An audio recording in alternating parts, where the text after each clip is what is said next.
watching the station covering all of the DMV. This is DC News Now.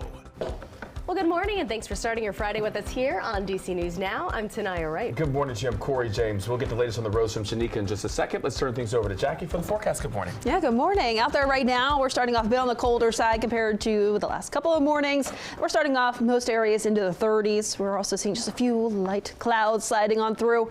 We'll see a bit more of the cloud cover later on this evening associated with that system back out towards our west. Out there for the day today, we are tracking those dry conditions. I would say it's later on tonight that we count with that chance for a spot shower. So again, that's later on tonight, overnight, and into early tomorrow morning before that system slides out. But in terms of high temperatures today, we're talking those 50s. So it'll be breezy at times. So those winds picking up, which could gust up to 30 miles per hour today. But overall, it's not going to be nearly as windy as yesterday. Now, it's again later on tonight where we could be dealing with a couple of those spot showers. Again, that would be late tonight. I would say 10 p.m. or later, back over towards the mountains, Garrett County. That's where we could see the flurries.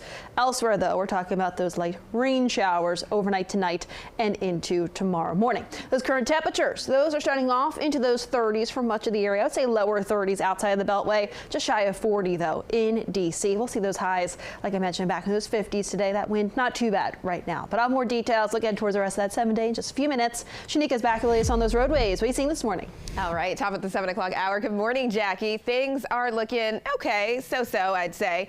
We're in Northern Virginia here, 395 heading northbound, so just past 236, there's a crash. So you're going to see more delays heading northbound as many people are heading into the district.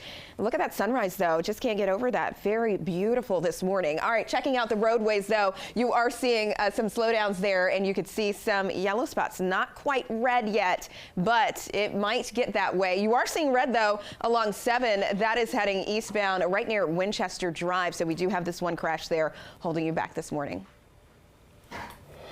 All right, thank you, Shanika. We've got some breaking news right now out of Maryland. Nearly 24 people without a home right now after a townhouse fire in Montgomery County. This started this morning on Cove Ledge Court in Montgomery Village. Fire crews say there are no injuries, but at least 6 homes damaged. Fire crews are now investigating what caused the fire. And from murals to the metro, D.C. is under heightened scrutiny from the Trump administration. Yeah, the Department of Transportation sending several letters to transit leaders, and Mayor Bowser requesting they improve safety and security on roads, trains, and buses. In a letter sent to DDOT, the agency has 30 days to submit a list of roadways that do not comply with safety standards and propose plans to fix issues. In a separate letter, Amtrak was also given 30 days to submit an updated crime prevention plan. WMATA also has been directed to address crime and fare evasion. The feds say these actions are critical in President Trump's plan to revamp infrastructure and protect passengers, workers, and visitors in D.C. This comes after Metro released a report last month showing the crime rate last year decreased overall by 40%, with thefts, robberies, and aggravated assaults down from the previous year. And President Trump is pushing to clear homeless encampments in D.C. He posted on Truth Social Wednesday calling on D.C. Mayor Muriel Bowser to clear the encampments now. Bowser says the city already has protocol in place for addressing homelessness. The city's Department of Health and Human Services plans to clear a dozen encampments over the next month. The agency says they clear camps when the site violates certain standards. One woman who's been living without a home for some time tells us she is frustrated about the potential clearing. Been living outside since the beginning of time. Doesn't he, get the facts straight before he shoves people off their homes? Mayor Bowser says there are shelters available in D.C. Meantime, in Maryland, a local food kitchen says it is serving an unprecedented number of meals in the community. Shepherd's Table in Montgomery County says it's giving out about 420 meals a day, which is nearly 15% increase from last year. They say their busiest time is dinner when they're making about 100 more meals per day. There be nowhere else to get this feeling to provide for someone else and to let them know, hey, we're here for you. It's concerning and it's heartbreaking to see that there are so many people in such great need. Shepherd's Table is seeing an increase in costs along with people needing a meal, but they say they're committed to helping all families in need. In D.C., Georgetown Law School's dean was given an unusual warning from D.C.'s top federal prosecutor. A letter was sent to Georgetown University Law School from D.C.'s interim U.S. attorney stating the school is promoting diversity, equity, and inclusion. The interim attorney calling it unacceptable and warning the university that his office will not hire students from that program if the university does not eliminate the program. Dean William Traynor told U.S. Attorney Ed Martin the First Amendment bans the government from dictating what the university teaches. Ridiculous that you wouldn't hire someone based off of that. I feel like the world is filled with many different people. A spokesperson for Martin's office would not comment on the Georgetown University letters. Stay with me. Protect public media. Protect public media. Protect public media. And a rally to protect the free press outside of the NPR headquarters in Northeast D.C. The group included members with the political organization Group of Revolution and the cast of Sesame Street. You can see some of the characters there. They are protesting the Trump administration's threats to cut funding to public media entities, including NPR and PBS. We're here to defend the freedom of dissent against the tyranny of the Trump regime. A principle that is fundamental to a free society, and that is the right to independent, fact-based journalism that serves the people, not corporate profits, not political parties, but the public good. Can I get Today is Protect My Public Media Day, a national day of action dedicated to celebrating public media. And laid-off workers making their way to a town hall in Arlington to find some answers and some advice. Yeah, the meeting was held yesterday at Arlington Central Library. The town hall comes as a new report found U.S. employers cut more jobs last month than in any other month since July of 2020. And the Doge effect was the biggest reason, accounting for more than 1/3 of the 172,000 jobs cut. One federal worker we spoke with says events like this are to build a movement. But I've mostly been impressed by how resilient and committed my coworkers are. This is a popular uprising of regular people who aren't used to this kind of thing but see the necessity for it now. Federal workers across the area are also expected to come to Arlington tomorrow at noon for a resource fair at Wakefield High School. And federal workers are fighting to get their jobs back. Thousands of fired probationary employees, well, they are taking action. Several attorneys in D.C. and Maryland are set to file 15 class action appeals to have workers reinstated and given back pay.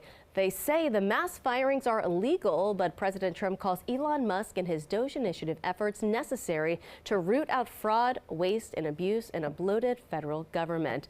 And Maryland Attorney General Anthony Brown and 20 other states filing a lawsuit against a number of federal agencies for what he says is illegally laying off probationary workers. Brown says the layoffs will cause an immense burden on Maryland and other states with lots of federal workers. Will strain Maryland's resources, reduce our tax revenues while increasing demand for social services, and hinder state government's ability to help people find new jobs and apply for unemployment benefits. In the lawsuit, Brown is asking the court to rule that the mass firings of employees is illegal and to give them their jobs back. And those thousands of federal workers are being laid off. Local businesses are offering some support. Yeah, they are chipping in, providing free meals, classes as well. And one local bookstore in Tacoma Park helping workers out with free coffee, a book, and also a listening ear. DC News Now, Jean-Marie Sasay is live this morning at the People's Bookstore in Tacoma Park. And Jean-Marie, this store is also helping federal workers at least one day a week. Yeah, good morning. Yeah, well, this is People Book right here in Tacoma Park, and this is one of several businesses really impacting people who have lost their jobs in the federal government. Now, right here at the store, they don't open up until about 9 a.m., but they have Fed Fridays today, which is free coffee every Friday for those impacted by the current administration. And so far, the owner says it's made a positive impact. Now, since the start of layoffs for federal workers in last month under the Trump administration, as they try to aim to reduce the size and cost of government, it's been a difficult time for many people. In the next few days, it's not going to get any easier as the administration plans to make even more cuts Now, as many former federal workers navigate this transition, local businesses are giving away free or discounted food, yoga classes, headshots, and more. And here at the People's Book, they're giving away free coffee, free books donated from the community, and also a listening ear. Now, one of the co-owners says with the number of federal workers that he knows or just live in the community, they say they just wanted to be a beacon of light during a difficult time. Disappointed that our community has to face this challenge right now. It's totally unnecessary and insulting to people who have put their lives into public service.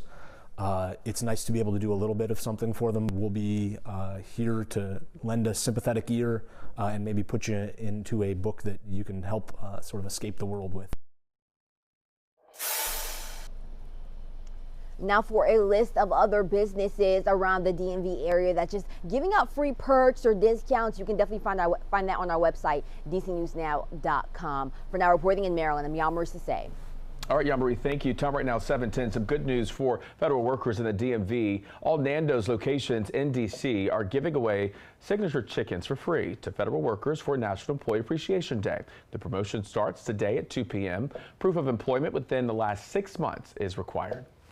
And happening this weekend, the National Air and Space Museum hosting a stargazing event in Chantilly. It is happening Saturday night at the Stephen Udvar Hazy Center. You'll be able to use different telescopes to check out the night sky, including planets, stars, and the moons. Consider bringing an extra layer of clothing and have a flashlight covered in red cellophane or brown paper. Parking is free. All right, well, another SpaceX Starship has blown up during a test flight. Nearly 2 months since the last explosion, SpaceX launched another Starship from Texas yesterday, but lost contact with it 8 minutes later. Video captured the rocket spinning out of control as it disintegrated into the sky over Florida. The FAA says departures out of 2 major airports in Florida were delayed as much as 45 minutes because of the space launch debris. All right, 7-Eleven on a Friday, a popular dining setup now on pause right before spring starts. Yeah, store owners on a busy district street sharing pleas with the city to make an outdoor dining program permanent. Plus, Fairfax County Public Schools dialing up its phone restrictions. Why tougher policies may be coming for students. But first, we are taking a live look outside. Jackie, the sun is up, but it's a bit cloudy out there still. Yeah, just a few clouds out there right now. We'll see some of that clearing into the early afternoon before more clouds roll in out of a system that could bring that spot shower chance late tonight into early tomorrow morning. Aside from that, we're looking at dry conditions through the weekend, and I'll have more details on that and that 7-day right after the break.